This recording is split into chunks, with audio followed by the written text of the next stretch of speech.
말이 14번 나옵니다. 그리고 하나님을 지칭하는 그 주께서 그분 이런 것까지 합치면 50번 가량이 나옵니다. 거의 매 절마다 모세는 하나님을 찬양하고 있습니다. 이것은 모세가 온 마음을 다해서 하나님을 찬양했다는 것을 말합니다. 우리도 모세처럼 온 마음을 다해서 하나님을 찬양한 자 되기를 간절히 소망합니다.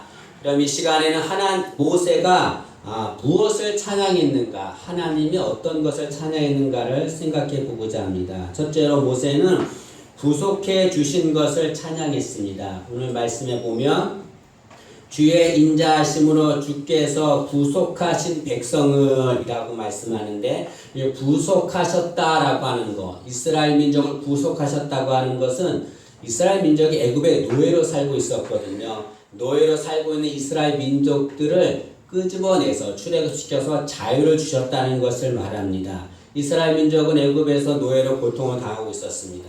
하나님께서 그들을 출애굽시켜서 자유인 되게 하셨죠. 때문에 모세는 자신을 구속해 주신 그 하나님께 감사의 찬양을 드린 겁니다. 특히 여기 15장에 보면 모세가 이 찬양을 언제 했냐면 1절에 보시면 이때에 라고 시작합니다. 모세는 이때에 하나님을 찬양했다라고 하는데, 이때가 언제입니까? 14장에 하나님께서 기적을 베푸셔서 모세와 이스라엘 백성들을 홍해를 건너게 한 후, 그때를 말하는 거죠. 홍해를 건넜다는 것은 뭘 말합니까?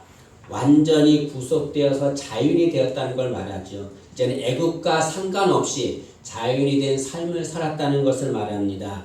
모세와 이스라엘 백성들은 애굽에서 고통받다가 구속함을 받았습니다. 자유인이 되었습니다. 얼마나 기쁘겠습니까? 감사한 마음으로 하나님을 찬양하는 거죠. 시편 기자는 이 당시 상황을 이렇게 표현합니다. 시편 106편 10절과 12절에 보면 그들을 그 미워하는 자의 손에서 구원하시며 그 원수의 손에서 구원하셨고 그들의 대적들은 물로 덮으심에 그들 중에서 하나도 살아남지 못하였도다. 이에 그들이 그의 말씀을 믿고 그를 찬미하는 노래를 불렀더라. 홍해가 갈라짐으로 인해서 이스라엘 백성들 홍해를 다 건넜습니다. 그러나 쫓아오는 애국 군대는 다 멸절당하고 말았습니다. 그것을 보고서 이스라엘 민족들은 하나님을 찬양한 거죠. 여러분, 이스라엘 민족들은 애굽에서 해방받아서 감사함으로 하나님을 찬양했습니다. 여기 구속해 주셨다라고 하는 말은 다른 말로 구원해 주셨다라는 말과 똑같습니다. 하나님은 우리를 구원해 주셨습니다. 사탄의 노예에 있던 우리를 하나님이 구속해 주신 거죠. 그래서 하나님의 자녀로 삼아 주었습니다. 사탄의 노예에 있던 우리가 구원함을 받았습니다. 때문에 우리도 얼마나 감사한 일입니까? 그 감사한 마음으로 하나님을 찬양하는 자가 되어야 됩니다. 여러분, 마음에 이 구원의 감격이 있으면 자동적으로 찬양하게 돼요. 화산이 폭발하잖아요. 화산이 왜 폭발할까요? 그 화산 안에 마그마가 있잖아요. 마그마가 끌어넘쳐요. 끌어넘쳐서 그거를 견디지 못해 밖으로 표출되는 겁니다. 우리 마음에 이 구원의 감격이 끌어넘치면 우리도 모르게 자동적으로 찬양하게 되는 겁니다. 찬양을 안 할 수가 없는 거죠. 어느 집사님을 봤는데요. 이렇게 찬양을 부르면 찬양할 때 막 손을 흔들고 막 춤추고 막 찬양하더라고요. 그 모습이 너무나 아름답습니다. 누가 시켜서 하는 거겠어요? 억지로 하는 게 아니라 그 마음에 구원의 감격이 넘치기 때문에 찬양하는 거잖아요. 그럼 우리도 정말 주님으로 인해서 구원을 받았다고 한다면, 구원의 감격이 있다고 한다면 하나님을 찬양하는 자가 되어야 될 줄로 믿습니다. 근데 우리가 하나님이 우리를 구속해 주신 것에 대해서 생각해야 될 것이 있습니다. 두 가지인데요. 첫째는 이 구속의 은혜는 전적인 하나님의 사랑으로 되었다는 것을 말합니다. 오늘 말씀에 보면 주의 인자하심으로 주께서 구속하신 백성이라고 말합니다. 이 말은 이스라엘 백성들을 어떻게 구속했냐면 주의 인자하심이 구속했다는 걸 말합니다. 여기 주의 인자라고 하는 말은 히브리어로 헤세드라고 하는 말이에요. 이것은 하나님의 사랑을 말합니다. 다시 말하면 이스라엘 백성들이 애굽에서 구속을 받은 것은 무엇 때문에 받은 겁니까? 그들의 능력이 있어서 그런 겁니까? 절대로 아닙니다. 하나님의 사랑 때문에 그런 거죠, 여러분. 우리도 구속의 은혜를 받았습니다. 우리가 구속의 은혜를 받은 것은 우리가 잘나거나 능력이 있어서가 절대로 아니지요. 하나님이 우리를 사랑하시기 때문에 우리가 구속을 받은 줄로 믿습니다. 또한 우리가 구속의 은혜에 대해서 생각할 것은 우리가 구속받은 것은 주님이 보혈을 흘려셔서 구속을 받았다는 거죠. 하나님께서 애굽에 10가지 재앙을 내렸어요. 10가지 재앙을 내렸는데 그 마지막 재앙이 뭐냐면 장자의 죽음이에요. 근데 장자의 죽음은 애굽의 장자만 죽는 것이 아니라 이스라엘 민족의 장자도 죽는 겁니다. 모든 장자는 다 죽게 되는 거예요. 근데 하나님께서 이스라엘 민족에게 장자가 살 수 있는 방법을 알려줬습니다. 그것은 어린 양을 잡아서 그 피를 문에 바르는 거예요. 그러면 그 피를 보고서 하나님께서 그 집은 건너가세요. 유월했다 해서 유월절이죠, 여러분. 그 피가, 어린 양의 피가 그 집의 장자를 살려준 겁니다. 여러분, 그 어린 양은 누구를 말하냐면 주님을 말하는 거예요. 어린 양의 피는 주님의 보혈을 말하는 겁니다. 이스라엘 민족이 그 어린 양의 피로 인해서 구원을 받았던 것처럼 우리는 무엇으로 구원을 받습니까? 우리를 위해 피 흘려 죽으신 주님의 보혈로 우리가 구원을 받게 되는 거죠. 내 능력으로 구원받는 거 아닙니다. 주님의 보혈이 우리를 구원해 준 거죠. 주님은 우리를 구원하실 때 쉽게 구원하신 거 아닙니다. 당신의 몸을 처절하게 십자가에 죽임 당하시고 그리고 우리를 구원해 주신 거죠. 그 구원이 너무나 크고 놀라운 겁니다. 우리가 보통 이 주님을 믿는다라는 말을 쓰는데요. 주님을 믿는다라고 하는 말은 주님의 보혈이 나의 죄를 씻었다는 사실을 믿는다는 것을 말합니다. 주님이 살아계셨다. 그걸 믿는 것이 아니라 주님의 보혈이 나의 죄를 씻어주셨다는 것을 믿는다는 걸 말하는 거죠. 주님께서 우리를 살리기 위해서 보혈을 흘려주셨습니다. 그 은혜가 얼마나 큽니까? 우리는 그 하나님을 찬양하는 것은 마땅한 줄로 믿습니다. 모세는 이스라엘 백성들을 구속하신 하나님을 찬양했습니다. 두 번째로는 인도해 주신 것을 찬양했습니다. 이어서 보시면 주의 인자하심으로 주께서 구속하신 백성을 인도하시되 라고 말하는데요. 하나님은 이스라엘 백성들을 구속하셨어요. 그런데 구속하신 것으로 끝나지 않습니다. 구속하신 이스라엘 백성들을 인도하시는 거죠, 여러분. 하나님은 구속하신 백성을 그대로 방치하지 않으십니다. 구속하신 백성, 당신의 자녀를 인도하는 거죠. 여러분, 우리도 주님의 은혜로 구속함을 받은 자입니다. 하나님이 우리를 인도하십니다.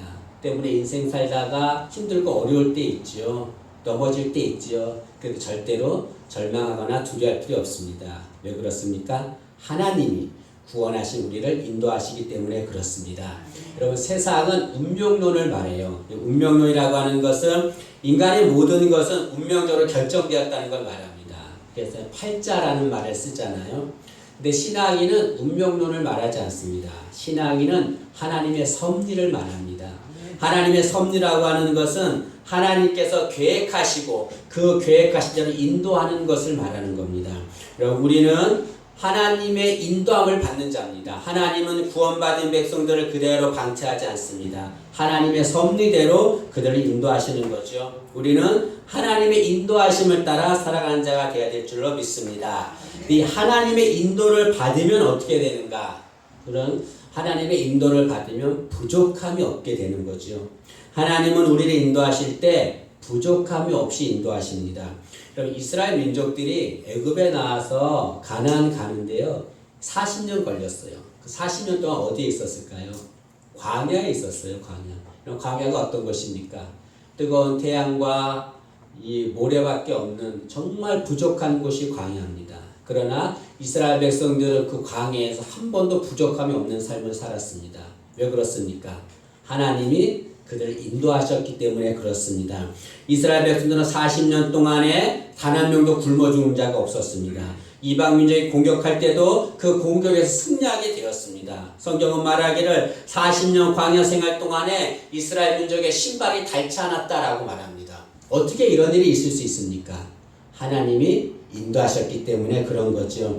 나중에 모세는 그 광야의 삶을 회고하면서 고백하기를 하나님으로 인해서 우리는 부족함이 없었다라고 고백합니다. 신명기 2장 7절에 내 하나님 여호와께서 내가 하는 모든 일에 내게 복을 주시고 내가 이 큰 광야에 두루 다님을 알고 내 하나님 여호와께서 이 40년 동안을 너와 함께 하셨으므로 내게 부족함이 없었느니라. 모세는 나중에 고백하기를 우리가 40년의 광야 생활을 살았지만 이 광야 부족함이 있는 광야지만 하나님이 인도하셨기 때문에 우리는 부족함이 없이 살았다라고 고백합니다. 여러분, 우리도 광야 같은 삶을 사는 자입니다. 돌아보면 너무나 많이 부족한 것들밖에 없습니다. 그러나 하나님의 인도를 받으세요. 그러면 하나님이 우리를 부족함이 없이 인도할 줄로 믿습니다.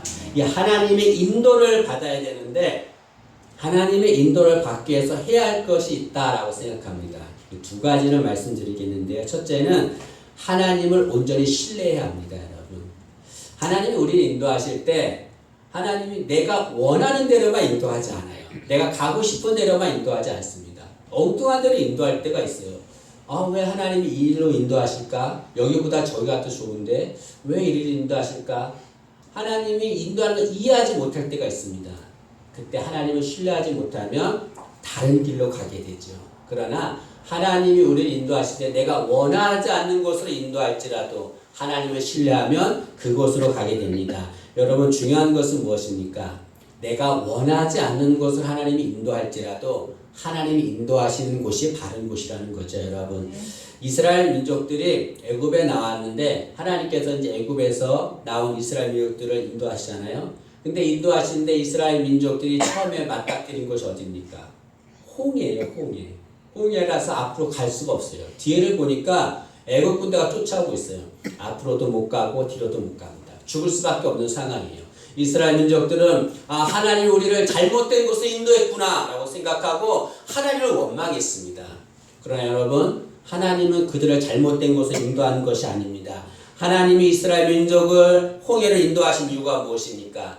그 홍해를 통해서 하나님이 살아계심을, 하나님의 참다운 능력자임을 하나님을 알려주기 위해서 그들을 홍해를 인도한 거죠. 홍해가 앞에 있을 때 하나님이 어떻게 했습니까? 홍해를 가르게 하셨어요. 마른 땅이 되게 했습니다. 이스라엘 민족들이, 그 수많은 민족들이 홍해를 다 건너게 했습니다. 애국 군대가 쫓아왔을 때 다시 물이 넘치게 해서 애국 군대가 다 멸절당하게 했습니다. 그 사건을 통해서 이스라엘 민족들은 하나님이 우리를 홍해로 인도하신 것이 잘못된 곳에 인도하신 것이 아니구나. 이 홍해를 통해서 하나님이 참다운 신임을 알게 하셨구나 라고 믿고 하나님을 찬양했습니다. 여러분, 하나님이 우리를 홍해로 인도하실 때가 있습니다. 그러나 우리를 미워해서 인도하시는 것 아니고 잘못 인도한 것 아닙니다.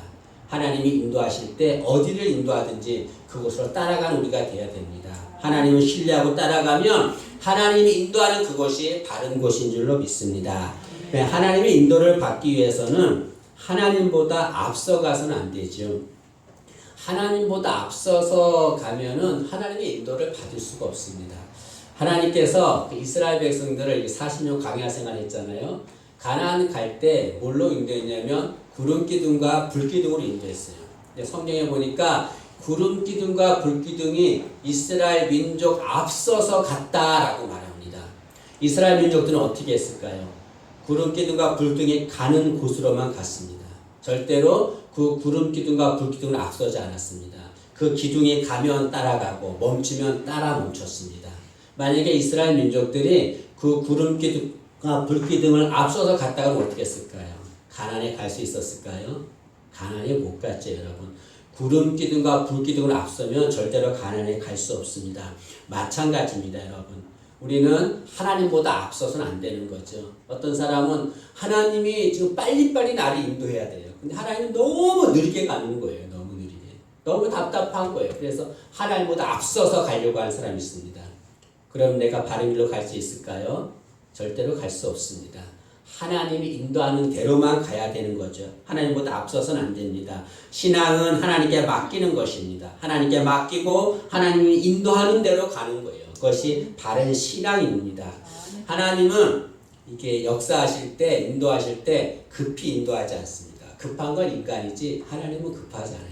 하나님은 천천히 인도하십니다. 근데 그 천천히 인도하시는 것이 가장 정확하게 인도하는 거예요. 우리가 이 맷돌이 있잖아요. 이 맷돌을 이렇게 콩을 넣고 이렇게 갈잖아요. 그럼 천천히 갈아요. 너무 답답하잖아요. 빨리빨리 갈아야 되는데 여러분 천천히 갈아도요 그 콩이 다 으깨지고 맙니다. 하나님이 우리 인도하실 때 우리가 보기엔 너무 천천히 인도하는 것 같아 답답한 것 같지만 그것이 가장 정확한 겁니다. 우리는 절대로 하나님 인도하실 때 하나님보다 앞서서는 안 됩니다. 하나님은 완전하신 분이세요. 우리를 창조하신 분이고 우리보다 위대하신 분이십니다. 하나님이 인도하실 때 절대로 하나님보다 앞서지 않는 우리 되기를 간절히 원합니다. 하나님은 우리를 인도하십니다. 언제까지 인도할까요? 성경은 죽을 때까지 우리를 인도하신다라고 말합니다. 여러분 성경에 아주 좋은 구절들이 많이 있는데요. 이 구절은 여러분들 꼭 암기하셔서 힘들고 어려울 때마다 이 구절을 묵상하길 바랍니다. 시편 48편 14절에 이 하나님은 영원히 우리 하나님이시니 그가 우리를 죽을 때까지 인도하시리로다 라고 말씀하고 있습니다. 그리고 하나님은 영원히 우리 하나님이 되세요. 그 하나님 우리를 인도하시는데 언제까지 인도한다고 그랬습니까? 죽을 때까지 우리 인도하신다라고 말씀하고 있습니다. 여러분 우리가 이 세상 살아가는 날 동안 죽는 순간까지 하나님의 인도하심을 받기를 원합니다. 그럼 하나님 우리를 부족함이 없는 삶으로 인도해 줄 줄로 믿습니다. 우리를 죽을 때까지 인도하신 하나님 그 하나님을 찬양하는 것은 마땅한 일이죠. 그 하나님은 마땅히 찬양을 받으셔야 합니다. 그래서 모세는 하나님을 찬양한 거죠. 세 번째로 모세는 처소에 들어가게 하신 것을 찬양했습니다. 여기 이어서 말씀 보시면 주의 힘으로 그들을 주의 거룩한 처소에 들어가게 하시나이다 라고 말씀하는데요. 여기 처소라고 하는 것은 가나안 땅을 말합니다. 처소에 들어가게 하셨다는 것은 가나안 땅에 들어가게 하셨다는 것을 말하는 거죠. 이스라엘 민족은 애굽에서 노예로 살고 있었습니다. 얼마나 많은 고통을 받았습니까? 그런데 이제는 그들이 애굽에서 나와서 가나안 땅으로 갑니다. 근데 그 가나안 땅을 모세는 어떤 곳이라고 말했냐면 거룩한 처소다라고 말했습니다. 거룩한 처소라고 하는 것은 그 전에 이스라엘 민족들이 살던 애국과 다른 곳이라는 거죠. 고통받고 고통과 절망 속에 있던 그곳이 아니라 하나님이 예비하신 곳, 구별된 곳, 그것이 가나안 땅입니다. 성경은 가나안 땅을 말하기를 적과 꿀이는 아름다운 땅이다라고 말합니다. 이스라엘 민족들을 하나님이 그것으로 들어가게 하시는 거죠. 얼마나 감사한 일입니까? 그래서 모세는 거룩한 처소 가나안 땅으로 인도하신 하나님을 찬양하는 거죠. 하나님은 우리를 어느 곳으로 인도하십니까? 거룩한 처소로 들어가게 하시는 거죠. 때문에 내가 지금 있는 곳이 내가 보기에는 정말 잘못된 곳이고 힘든 곳이고 이곳에 나오고 싶은 곳이지만 그곳이 하나님이 인도하신 곳이라면 들어가게 하신 곳이라면 그것이 거룩한 처소입니다. 여러분 내가 있는 우리 교회가 보기에 연약하고 작은 교회 같지만 하나님이 인도하신 곳이라면 이 교회가 거룩한 처소가 되는 거죠. 내가 있는 상황이 정말 힘들고 어려운 것이지만 하나님께서 허락하신 것이라면 내 상황이 거룩한 처소가 되는 겁니다. 때문에 우리는 내 상황을 바라보고 원망하고 불평하는 것이 아니라 하나님이 나를 인도하신 곳이 이곳인가 아닌가를 먼저 생각해야 돼요. 그리고 내가 있는 곳이 아무리 좋아도 하나님이 인도하신 곳, 들어가게 하신 곳이 아니면 나와야 돼요. 그러나 내가 있는 곳, 내가 있는 상황이 정말 힘들고 어렵다 할지라도 하나님이 들어가게 하신 처소라고 한다면 그곳에 머물러야 합니다. 그것이 우리가 살 수 있는 방법인 거죠. 여러분, 하나님은 우리를 거룩한 처소로 인도하십니다. 이 세상 모든 살아가는 동안에 하나님 우리를 거룩한 처소로 인도하시는데 맨 나중에 우리를 인도하시는 거룩한 처소가 있습니다. 그것이 어디입니까? 천국이죠. 천국.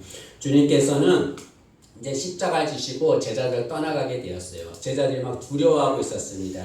그렇게 두려워하는 제자들에게 주님께서 하신 말씀입니다. 요한복음 14장 2절과 3절에 내 아버지 집에 거할 곳이 많도다. 그렇지 않으면 너에게 일렀으리라. 내가 너희를 위하여 거처를 예비하러 가노니 가서 너희를 위하여 거처를 예비하면 내가 다시 와서 너희를 내게로 영접하여 나 있는 곳에 너희도 있게 하리라.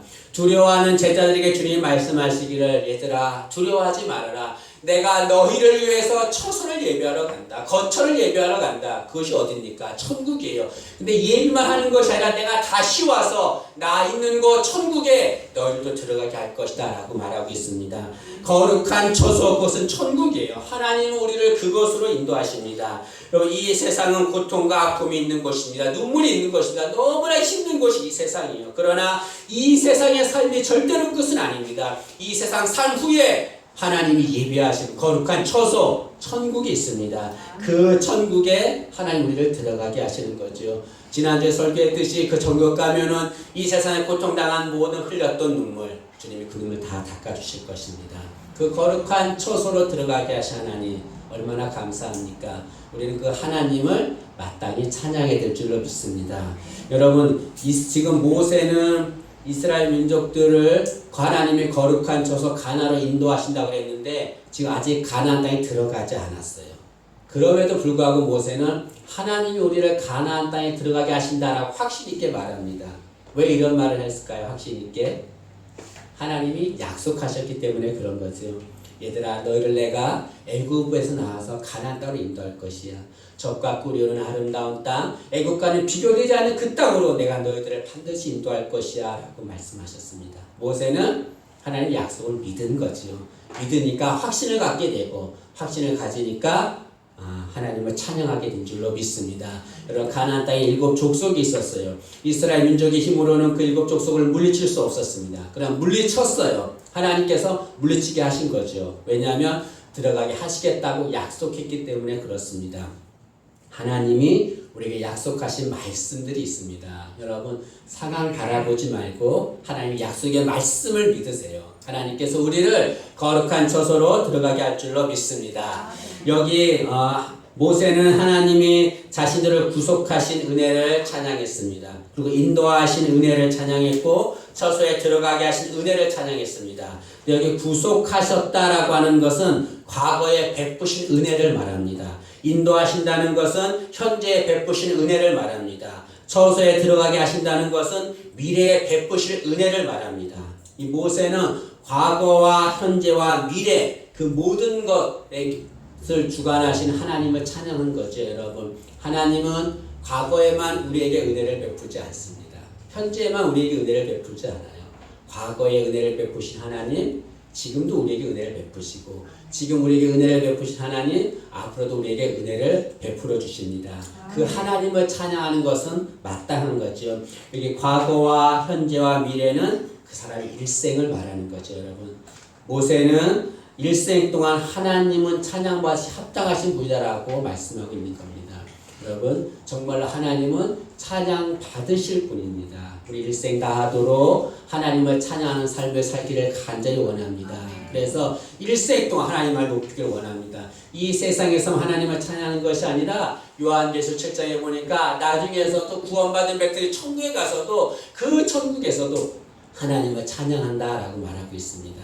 여러분, 이 세상에서 하나님 찬양하는 거, 천국에서 하나님 찬양하는 거 연습하는 겁니다. 열심히 연습하셔서 천국에서도 하나님을 영원토록 찬양하는 우리 되기를 간절히 소망합니다.